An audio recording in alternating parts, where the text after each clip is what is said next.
Hi ఇయర్స్ doctor BR Ambedkar open university degree మొదటి semester ఎగ్జామ్స్కి చాలా తక్కువ సమయం మాత్రమే ఉందండి. మనం త్వరగా అన్ని సబ్జెక్ట్స్ నుండి ఇంపార్టెంట్ క్వశ్చన్స్ అండ్ ఆన్సర్స్ గురించి చర్చించుకుందాం. ఈరోజు మనం సోషియాలజీ సబ్జెక్టు సమాజ శాస్త్రం నుండి ఇంపార్టెంట్ క్వశ్చన్స్ అండ్ ఆన్సర్స్ గురించి చర్చించుకుందాం. ఈ సోషియాలజీ సబ్జెక్టులో 5 ఖండాలకు గాను మొత్తం 16 భాగాల నుండి ఇంపార్టెంట్ క్వశ్చన్స్ ఏంటో ఇప్పుడు చర్చించుకుందాం. ముందుగా మొదటి భాగం సమాజ శాస్త్ర మూలం ఆవిర్భావం. ఫ్రెంచి పారిశ్రామిక విప్లవాల నుండి మనం షార్ట్ క్వశ్చన్స్ గమనించినట్లయితే సమాజ శాస్త్ర ఆవిర్భావానికి ఫ్రెంచి విప్లవ ప్రభావాన్ని తెలపండి.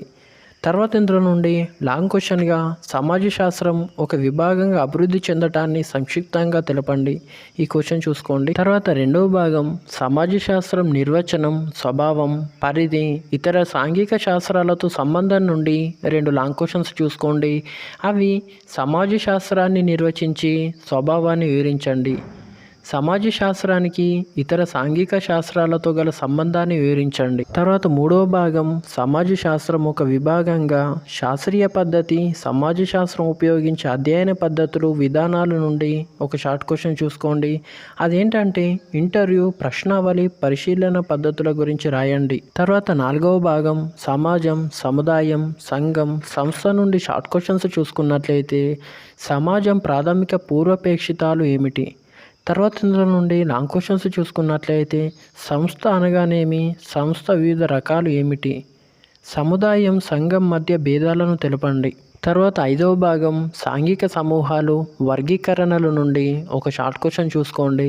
అది అంతర్ సమూహాలు, బాహ్య సమూహాల మధ్య భేదాలను తెలపండి. తర్వాత ఆరవ భాగం సామాజిక నిర్మితి, సామాజిక వ్యవస్థ, సామాజిక వ్యవస్థాపన, సంస్కృతి నుండి షార్ట్ క్వశ్చన్స్ చూసుకున్నట్లయితే జానపద రీతులు, సామాజిక రీతులు అంటే ఏమిటి, సంస్కృతిలోని రకాలు ఏమిటి. తర్వాత ఇందులో నుండి లాంగ్ క్వశ్చన్స్ చూసుకున్నట్లయితే సామాజిక నిర్మితిని నిర్వచించి అందులోని అంశాలను వివరించండి. తర్వాత ఏడవ భాగం సామాజిక సాంస్కృతిక ప్రక్రియలు, సాంఘీకరణ నుండి ఒక లాంగ్ క్వశ్చన్ చూసుకోండి. అది సాంఘీకరణను నిర్వచించి దాని రకాలను వివరించండి. తర్వాత ఎనిమిదవ భాగం సామాజిక సంస్థల నుండి షార్ట్ క్వశ్చన్స్ చూసుకున్నట్లయితే వివాహానికి సంబంధించిన నియమాలను రాయండి. తర్వాత ఇందులో నుండి మన లాంగ్ క్వశ్చన్స్ చూసుకున్నట్లయితే మతాన్ని నిర్వచించి వాటి రూపాలను, విధులను చర్చించండి. తర్వాత 9వ భాగం సామాజిక నియంత్రణ నుండి షార్ట్ క్వశ్చన్స్ చూసుకున్నట్లయితే ప్రజాభిప్రాయం సామాజిక నియంత్రణ సాధనంగా ఎలా పనిచేస్తుందో వివరించండి. తర్వాత ఇందులో నుండి లాంగ్ క్వశ్చన్స్ చూసుకున్నట్లయితే సామాజిక నియంత్రణ స్వయం నియంత్రణ కంటే ఎలా భిన్నం వివరించండి.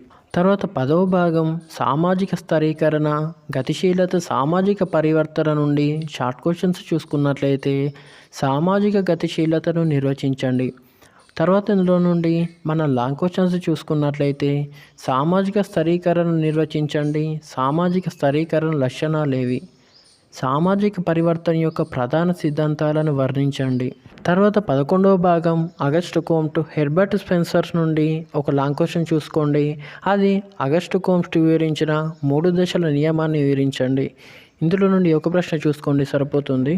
తర్వాత 12వ భాగం కార్ల్ మార్క్స్ నుండి ఒక లాంగ్ క్వశ్చన్ చూసుకోండి.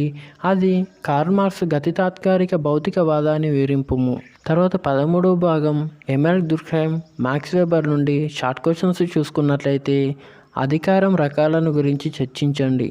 తర్వాత ఇందులో నుండి మన లాంగ్ క్వశ్చన్స్ చూసుకున్నట్లయితే సమాజ శాస్త్ర పద్ధతులకు ఎమెల్ దుర్ఖైమ్ ప్రతిపాదించిన ప్రధాన భావనలను వివరించండి.